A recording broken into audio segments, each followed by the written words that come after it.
नमस्कार, मी ॲस्ट्रो स्मितागिरी. आज आपण वास्तूतील बाहेरच्या देवता यांचा अभ्यास करतोय. म्हणजे आत्तापर्यंत दक्षिणेपर्यंत आपण आलेलो आहे. पूर्वेपासून आपण सुरुवात केली. पूर्व संपवून आग्नेयेपासून नैऋत्येपर्यंतचे ज्या 9 देवता आहेत या पदातल्या, त्यांचा विचार आपण करतोय. तर आज आपण ज्या देवतेचा विचार करणार आहे तिचं नाव आहे भृंगराज. भृंगराज देवता ही निऋती देवीचा पुत्र आहे. त्यामुळे हा पुत्र नैऋत्य दिशेतील नवीन दाम्पत्यांना किंवा तिथे जे दाम्पत्य झोपेल त्यांच्यासाठी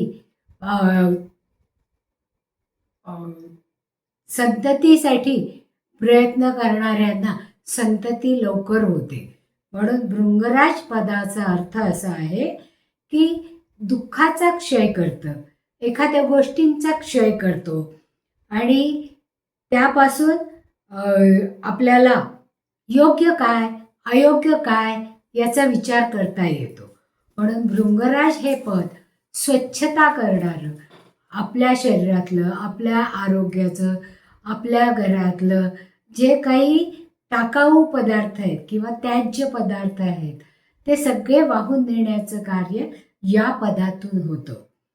आता कंपास जर आपण लावला, ब्रह्मस्थानामध्ये उभा राहून कंपासमध्ये जर आपण त्याची डिग्री पाहिली तर 191 ते 210 पर्यंत भृंगराज ही देवता आपल्याला तिथे असलेली जाणवते किंवा दिसून येते. मग या भागामध्ये आपल्याला काय काय करता येतं, कारण ही साऊथ वेस्ट येते पहा. म्हणजे साऊथ वेस्ट येते आणि या भागामध्ये दक्षिणेमध्ये 7वं पद येतं. म्हणजे आग्नेयापासून सुरुवात केल्यानंतर 7वं पद येतं, त्याच्यानंतर 8वं आणि 9वं हे नैऋत्येच्या कोपऱ्यामध्ये येतं. मग या वेळेस ही आपल्याला जी निगेटिव्हिटी हटवायची आहे, मग ती कशातलीही असू शकते. आपल्या मनातली असू शकते, आपल्या शरीरातली असू शकते, आपल्या घरातली असू शकते, आपल्या अन्नातली असू शकते. ती निगेटिव्हिटी दूर करण्यासाठी याचा आपल्याला उपयोग होतो.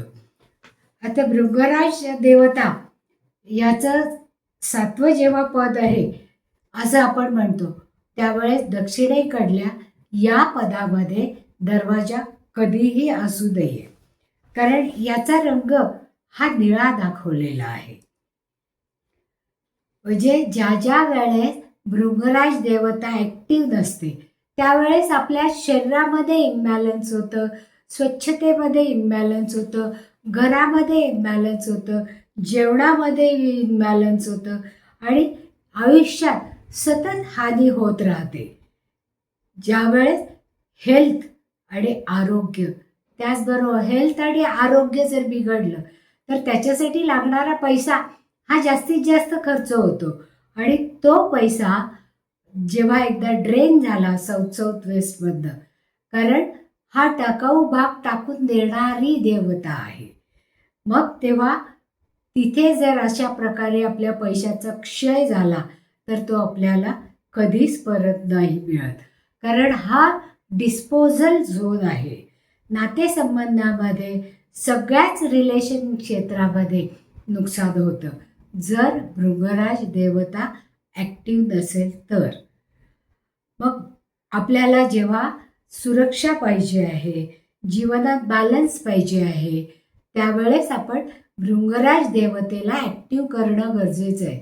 आता ही भृंगराज देवता ॲक्टिव्ह आहे की नाही हे कसं शोधणार आपण, तर कंपासमध्ये पाहिलेल्या 191 डिग्री ते 210 डिग्रीचा झोन साऊथ वेस्टमध्ये जिथे येतो तिथे जर आपण एका पंक्तीमध्ये गाईच्या तुपाचा दिवा लावला आणि तो दिवा जर छान मंद तेवत राहिला तर ती देवता जास्त पॉझिटिव्ह झाली असं आपल्याला म्हणता येतं. म्हणजेच ती ॲक्टिव्ह होते. पण तो दिवा जर झटकत विझला किंवा थोड्या वेळाने 5-10 मिनिटातच फडफडून विझला तर आपण नक्की समजायचं की इथे ही देवता निगेटिव्ह कार्य करते आहे. म्हणजे त्या बाहेर घालून सुरक्षा देण्यासाठी आणि जीवनात बॅलन्स आणण्यासाठी आपल्याला भृंगराज देवतेचं आवाहन करून त्याच्यासाठी आपल्याला ही ऊर्जा शरीरामध्ये शांतता आणि पोषक तत्व ठेवण्यासाठी, योग्य करून घेण्यासाठी आणि विषारी द्रव्य बाहेर टाकण्यासाठी आपल्याला ही देवता जागृत करणं अत्यंत आवश्यक असतं. आता शरीरामध्ये याचा अंमल, भृंगराज देवतेचा अंमल मांडीवर आहे. पहा, मांडी ही सगळ्यात आपली शक्ती देणारं आपल्या शरीराचा अवयव आहे की ज्याच्यामुळे आपण सगळं कार्य झटपट करू शकतो आणि जे कार्य करतो त्याच्यामध्ये निपुणता आणू शकतो, म्हणजे त्यात कौशल्य प्राप्त करू शकतो.